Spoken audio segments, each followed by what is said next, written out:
Hey, it's another episode of Inspired Good Fat Life, our podcast, and we are so excited to be here today. We're taking a little detour and talking about food and nutrition today, and I'm so excited about my guest. It is Miss Hannah Awada, and Hannah and I. Hi, Hannah. Hi. And we met at the Goldman Sachs.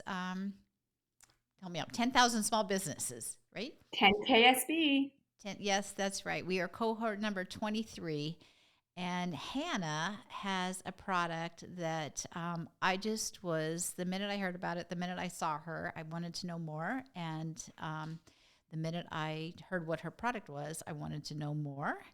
But before we get to launch into that, I have to just do a little pitch to remind our listeners that we have Good Fat Life magazine, and it's digital and online, and you can find us at goodfatlife.com and Inspired Good Fat Life on Facebook and all the social media. So Hannah, welcome. Hi, So thanks for having me. yeah, so tell us. So her product is hummus. Hummus, Yeah. and I have to tell you, full disclosure, I kept calling you Hummus Goddess versus Hummus Goodness, right? Yes. My I get eyes, that all the time. I'm sure you do. And so it was the first time I was sending you an email, it was like, why is this bouncing? What is wrong?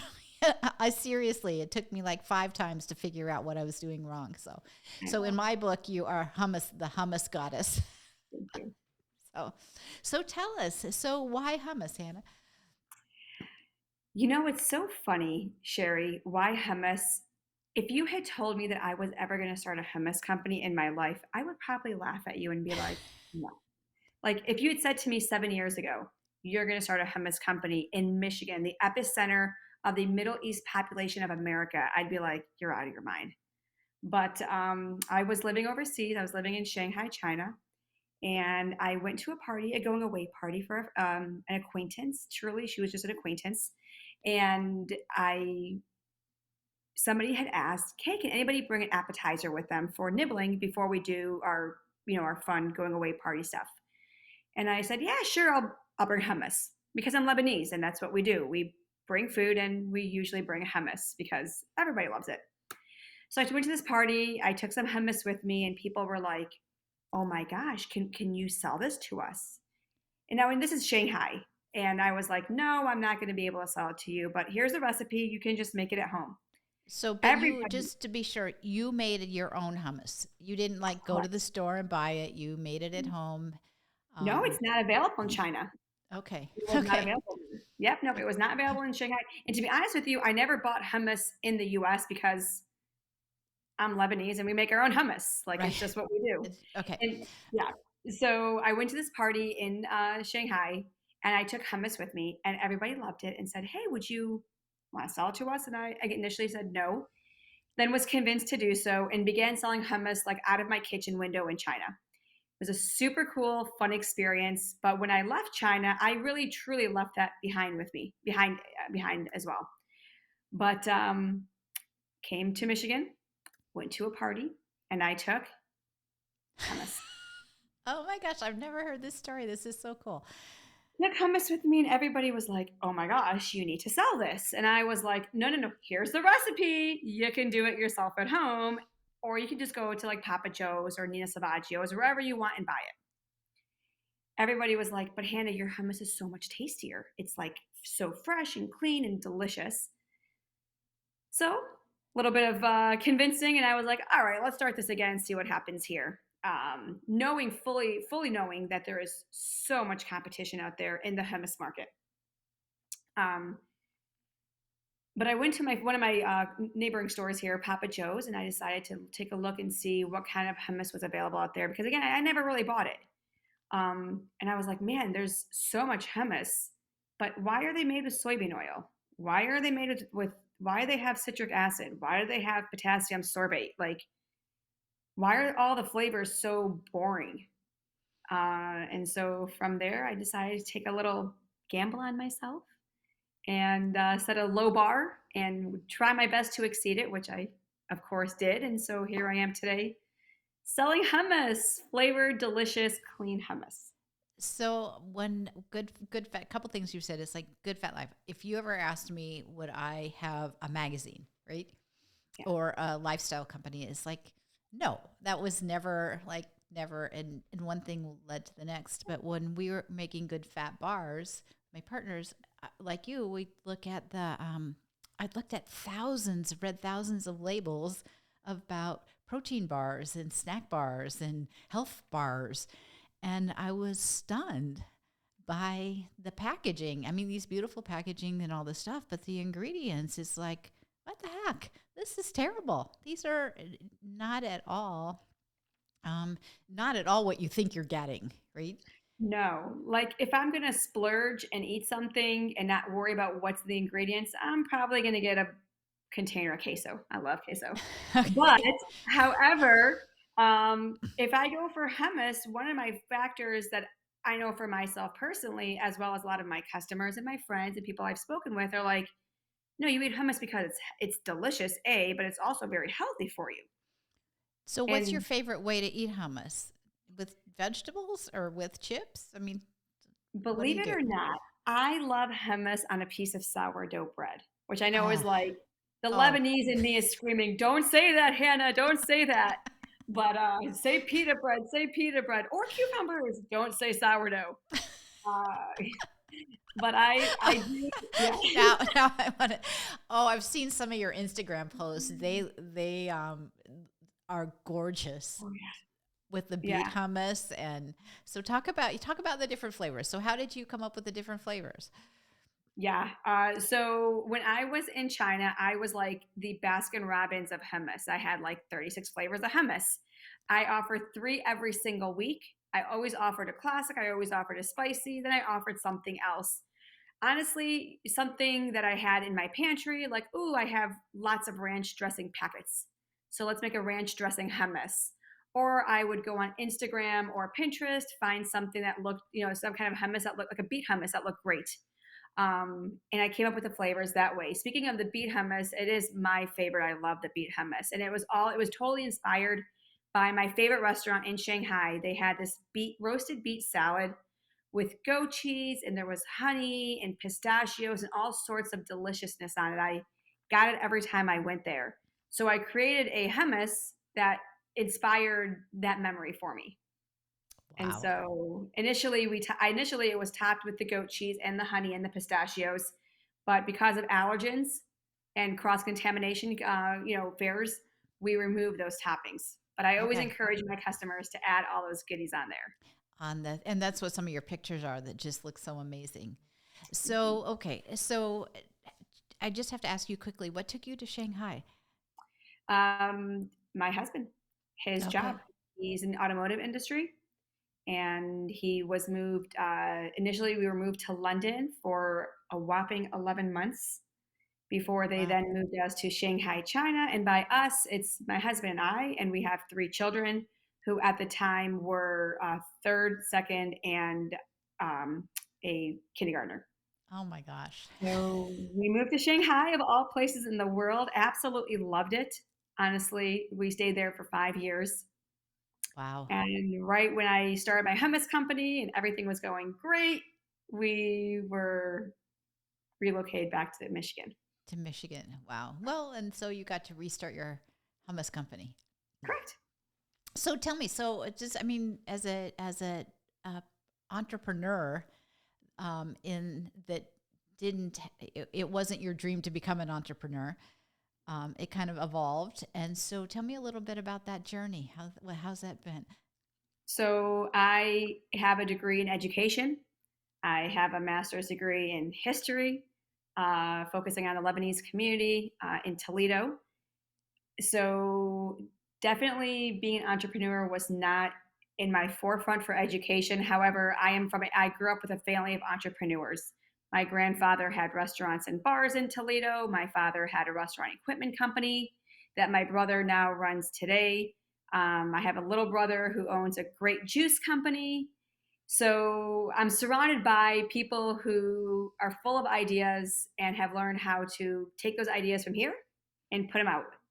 And so I was inspired by all those people to start a hummus company. And I think the best thing I did and that really supported me was I surrounded myself by people who understood the industry, who understood the business. I never acted like the smartest person in the room or assumed I was the smartest person in the room. And I really took in all the advice that was given on how to start a business, how to start a food business, of all things. I I learned the information from the people who were around me. Okay. All right. And so, and you've been growing like crazy. So far, Yeah. so good. Yeah, we're like in 100 stores in Michigan. We're in all your local specialty stores. We recently partnered with Fresh Time, which was very exciting. So we're now located in Fresh Time throughout the Michigan area, the Grand Rapids, Lansing, et cetera. And we'd like to continue to grow into Ohio soon and perhaps other places. You got to get to Brighton. I know, I know. Now, I think there's a couple of stores there. They're on my like hit list right now. One Got thing that it. I learned in the Goldman Sachs room was that if you're in the class, that if you're going to own a business, at some point you need to start working on the business and not in the business. Mm. And that was really hard for me to do. I mean, I made these hummuses are my babies. I made these. Like I made them in my little food processor in a small church kitchen and hand scooped them. So it took a lot to get me to let that go, to delegate that to others, as we have learned in class, Right. and Right. say, I am going to work on the business. So part of that is going to Brighton soon, hopefully, and finding some great partners out there as well. So good. So let me know because I've been not stalking the produce managers, but certainly finding them and asking for good hummus. I mean, seriously. And I'll be honest with you, Sherri, that brings up an amazing point. That is what helps us is when a customer goes into a store and says, "Hey, I want a different option. I would like you to bring in this." They want to hear it from their customers more than anybody else. They love us. They love that we're locally made, that we're women owned. You know, these stores love those options. But when a Right. customer goes in and says, "Hey, would you guys consider carrying this brand off Instagram?" A lot of times they will look into us. They'll look into it. No, that's great. So tell me more. So what are your plans? You said that you had like Baskin and Robbins, all the flavors. Are you going to continue to expand your flavors and play with that, or are you sticking with your basic three now? What's that look like? So we have 5 flavors today. I took those 30 flavors, found out what worked well here in America because we have different palates. I sold to a lot of Europeans in China. So a very funny little thing about palates is think Thanksgiving. So Thanksgiving, what do we Americans think? We think pumpkin pie. So in China, I came up with a pumpkin pie hummus that was delicious. It was sweet. It was not on the savory side at all. The Americans loved it. The Europeans wouldn't touch it. Next week, I decided I was going to make a savory pumpkin hummus because the Europeans said, make something savory for us. So I did a savory pumpkin pie, a savory pumpkin hummus. The Americans wouldn't touch it. No. And so I had to figure out like what was going to work for the population around me. So we came up with the 5 most popular flavors, which was the classic, of course, the spicy. My most popular flavor in China was a roasted garlic with balsamic glazed caramelized red onions. Oh, That that's delicious. it is a delicious Yeah. flavor, Yeah. and that is one of our really good sellers here that we brought in here as well. We do the beet hummus. That reminds me of my favorite Shanghai restaurant. And then a new one that we added here was a taco hummus. Oh, that's It kind of delicious too. Yeah. Yep, it kind of took on with the whole like idea of doing the ranch was I one day I had a container of taco seasoning. I'm like, that would be really good together. And it's actually our second top seller is the taco hummus today because Mm. it tastes like you're eating a taco using a It place of your refried beans. So It does. And Hannah, you're bringing up what I remember. What I wanted to ask is that the labels. I mean, your hummus is so clean, and it's like there's must be something wrong because this is so good for me, and it's so full of fiber. and just good nutrition. And it's kind of like eating an avocado. Yeah, But hummus is actually more transportable than an yes, avocado, right? definitely. For getting that good food. But um, labels, it's like it's so hard to find. Even when I'm really diligent on it, it's really so hard to find really good, clean food without getting something that's just an avocado or a carrot or an apple or something. Completely. It feels like with your hummus, like you're getting all the benefits of, I hate to say processed food because I don't mean it that way. You know what I No, mean? It's it makes sense. like you get something that's special, that's delicious, but it's really good for you too. And Well, yeah, go ahead. well, that's kind of what's been our mission from day one was that, okay, yeah, soybean oil is cheaper. Let's be honest here. Using citric acid as opposed to lemon juice would save us a ton of money. Um, but Wow. then we're not Hummus Goodness anymore. So we've really been very careful in keeping true to the ingredients. And to me, the best compliment I get is when I get like a Middle Eastern person who says, "Yeah, this is good," because they usually don't eat packaged hummus. So Yeah, yeah. Well, but is there like a certain taste that when you make it yourself that you're looking for or that you grew up with? So when you talk about palate, if you're Middle Eastern, is there something special about your recipe?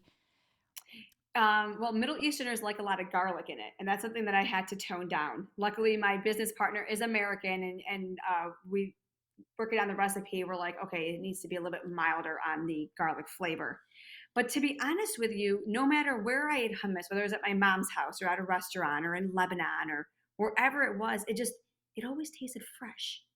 It Mm. tasted like somebody just made it. And I can taste hummus at a restaurant and be like, mm-mm, that wasn't made today. You just grew up on it. We grew up on freshness. And so, when you dip your pita bread or your vegetable or your sourdough into it, it's not like dipping it into toothpaste. It's not like dipping it into, it's like dipping it into something delicious. Wow. Oh, it kind of gives me the chills, right? It's true though. It is true, and what a gift! I don't know. It's just like what a gift in the world today, um, the world that we're in today, to be able to have something that just makes you feel that way, Yes. right? Just really clean and fresh, and I don't know, kind of feeds your soul. 100%. 100%. I think everybody out there is always looking for something healthy and something clean and something nourishing, but also something a little fun. And that's what we try to give everybody. And I mean, I try to eat healthy. I don't always succeed. As I mentioned, I do love my queso. But, you know, I think being even in this business, I'm hyper aware of certain words that I was never aware of before. And Like, do you have an example? potassium sorbate, Mm. and I like to say, I mean, my mom never put potassium sorbate in my hummus. So we don't put it in yours. It just doesn't go together very nicely. That was a shocker. Even simple things like hummus, you think, chickpeas, tahini, lemon juice, garlic cloves. But then you look at some labels and you say, why is there garlic powder in here? And garlic powder is not necessarily bad for you, but it's not that it doesn't have that nutrients that garlic cloves has. Mm. And so, but for me, the biggest thing when I see hummus is I see potassium sorbate, and I'm like, oh Lord. Or if I see soybean oil, it's Yeah. just it doesn't go. It doesn't go. And I know, I mean, I know even reading labels because I really um, diligent about that is that there's times I've bought stuff because the packaging just says something Mhm. that you go, oh, okay, this has got to be amazingly good for me, and I'm going to buy it. And then I get it home and I'm like, what the heck? How did I get duped into buying this? And you do, and you just do. I mean, the label looks good. The label looks pretty. It jumps at you. There's a certain word, I think we as humans looking for healthy options gravitate towards words that is like natural, clean. Um, certain, Organic. Yeah. organic. But then, a couple months ago, like 2 years ago, there was this whole like thing about organic hummus had glyphosates in it. So it's, you do the best you can, but Got yeah, it. Got it. Well, I'm so excited for you. It was so exciting to meet you and to see, excuse me, and to see what you're doing and to know that there are some things that I can buy at the store that are made that are okay, yes. right? Because there's almost nothing. No, and, Almost. and let me I'll tell you, Sherry, we truly make the hummus as if like you made it at home. I mean, we soak our chickpeas overnight, we boil the beans, we add them to the tahini and the lemon juice, and then we just do it like you do it at home, and then put it in a pretty container for you. There you go, and make it easy and convenient, and then, like I said, I keep reading it as Hummus Goddess, so it makes me feel special. You are special. Well, thank you. As are we all, and that's how we should feel when we're eating it, right? Yes. So, if there was one thing that you want to say, one of the things we always like to give our listeners before we go is one thing that you could say about just in their journey to, find those clean foods. Like, is there one thing that you've kind of learned along the way on your clean hummus journey that's just helpful? No Helps matter you how as a mom and Oh, yeah. yeah. I would definitely that's a great question, Sherry. I would say that no matter how pretty the label is, pay attention to what's most important. It's that ingredient list, is really, really important. Uh, you know, what ingredients are being used in any product. Um, is it olive oil? Is it avocado oil, which is also a great oil for you? Is it soybean oil? Is it vegetable oil? What's your sodium level? Those are all different things that we as I think as Americans need to start turning turning the package and paying attention to those small words on the back. Yeah, well, and it takes energy to do so, right? Because that I mean, the means average like, person spends like I think it's like 9 seconds in front of a package before they make a decision to buy it. So you don't have a lot of time, but wow, I had no idea. That's a cool statistic to know, yeah. right? Right. So, okay, well, Hannah, thank you so much Thank for you. sharing your hummus story with us, and I look forward to yes, when I can just buy it in Brighton. I don't have, although I love driving to Ann Arbor. Um, it's a like road trip to get my hummus, my fix of your hummus. But it would be nice to be able to just tell my friends they can go down the I will street and work get it. on it. I Okay, will all work right, on and it. you let me know how I can help. All right. Oh, you're so kind. Thank you. So, and as we like to say, let's go out and live our good fat life, I right? love it. And if people want to know where to find you and where to find your things, we will have it listed on Perfect. the site so they can easily find you. Okay? So Thank thank you. you. Thank you so Yeah, much. thank you. All right. Thanks. Chat soon. Okay. Bye.